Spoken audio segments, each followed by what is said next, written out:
Det ser sgu ikke så godt ud med budgettet. Jamen, vi skal jo lave Journeyman 2. Altså, det er jo en kæmpe succes. Journeyman er årets film. Alle snakker om. Jeg har lige været med på en lokal bar.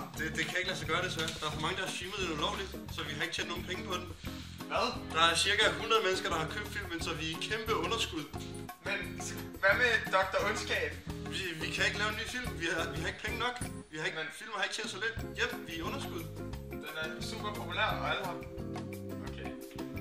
Så vi er nødt til at lave nogle jobs i mellemtiden. Der kommer til at gå mindst 5 år, før vi kan lave en ny film. Okay, så må jeg vel bare gå tilbage til at